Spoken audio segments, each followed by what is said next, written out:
मैं बहुत मिसेबल हूँ लाइफ में यार। मतलब मुझे इतनी चिढ़ मचती है खुद से, अब जब मैं खुद को देखती हूँ मुझे इतना फ्रस्ट्रेशन होता है। I absolutely hate the shit out of my self. उसका रीज़न सिर्फ यही है, अगर तुम्हें मेरी तरह मिसेबल नहीं बनना है जिस जिस लेवल पे अभी भी मैं हूँ, तो कभी भी इंट्रोस्पेक्ट मत करो। इंट्रोस्पेक्शन एक इतनी गंदी बीमारी है जो आपको ज़्यादा दूर तक नहीं लेके जाती है, एंड ये एक्चुअल में ट्रूथ है।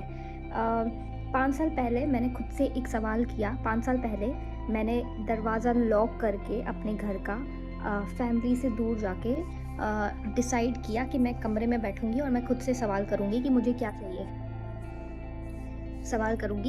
चाहिए। मैंने लॉक किया रूम, मैं खुद के साथ बैठी और मैंने इंट्रोस्पेक्ट किया। मैंने खुद से पूछा कि मुझे क्या चाहिए लाइफ में, क्या करना है, what am I good at, मुझे किस चीज़ में खुशी मिलती है। इतना ज़्यादा इंट्रोस्पेक्ट कर लिया। 5 साल बाद आज मैं उसी जगह पे खड़ी हूँ और मैं अभी भी खुद से वही सवाल कर रही हूँ कि मुझे क्या चाहिए, क्योंकि I did it all wrong. 5 साल मैंने सिर्फ गलत इंट्रोस्पेक्शन किया है। ऐसे इंट्रोस्पेक्ट करते ही नहीं है। आपके पास जब तक कोई सैम्पल साइज नहीं हो, जब तक आपने कुछ काम नहीं किया हो लाइफ में, तब तक आप इंट्रोस्पेक्ट नहीं कर सकते, क्योंकि उसका कोई पॉइंट ही नहीं है, क्योंकि आपके पास कुछ सैम्पल ही नहीं है जिसके बेसिस पर आप डिसाइड कर सको कि ओ मुझे इस चीज़ में मज़ा आया था, now that I think about it, या मुझे इस चीज़ में मज़ा नहीं आया था, या मुझे इस चीज़ में इस पार्ट में मज़ा आया था। तब जाके आप इंट्रोस्पेक्ट करते हो and then it make sense. लेकिन कोई काम नहीं किए बिना अगर आप 20, 21, 22 साल में बैठ के इंट्रोस्पेक्ट कर रहे हो कि मुझे क्या करना है, you are fucking wasting your life. Something that I have done, wasted my life. सिर्फ 5 साल से बैठ के इंट्रोस्पेक्ट ही कर रही हूँ, दुनिया से दूर चली गई हूँ, हर किसी से दूर चली गई हूँ, आइसोलेशन में चली गई हूँ और पूछे जा रही हूँ क्या चाहिए तुझे, क्या what do you want in life, मुझे क्या चाहिए लाइफ में। मैं खुद के माइंड से सवाल कर रही हूँ, वो माइंड से जिस माइंड में रोज हर दिन अलग अलग तरह के थॉट्स आते हैं कि आज किसी को देख लिया कि फोर्ब्स 30 अंडर 30 बन रहा है वो, तो अब मुझे भी फोर्ब्स 30 अंडर 30 करना है।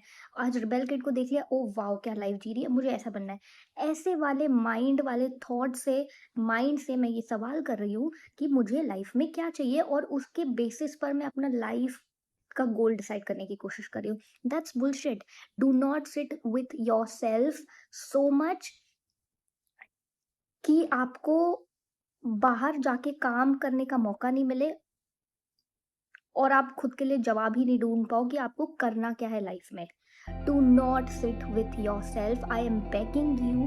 अगर तुम्हें मिसरेबल नहीं बनना है लाइफ में जैसे मैं बनी हूँ, मैं बहुत मिसरेबल हूँ लाइफ में यार। मतलब मुझे इतनी चिढ़ मचती है खुद से, अब जब मैं खुद को देखती हूँ मुझे इतना फ्रस्ट्रेशन होता है। I absolutely hate the shit out of my self. उसका रीज़न सिर्फ यही है क्योंकि मैंने पागलों की तरह रूम बंद करके सिर्फ अपने साथ बैठ के सवाल किए हैं, इंट्रोस्पेक्ट किया मुझे क्या चाहिए, जबकि मैंने काम ही नहीं किया है।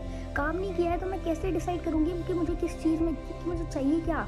Like think about it right, कैसे, हाउ कैन आई डिसाइड। मतलब फिर तो पूरी दुनिया मेरे लिए प्ले ग्राउंड है, फिर तो मैं दुनिया में जो चाहे वो कर सकती हूँ।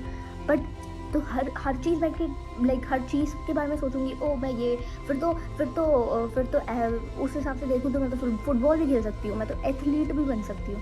बट रियलिस्टिकली नहीं right. So I have to do things to understand कि कौन सी चीज़ बनी है मेरे लिए। मैंने वो की नहीं, एंड दैट इज़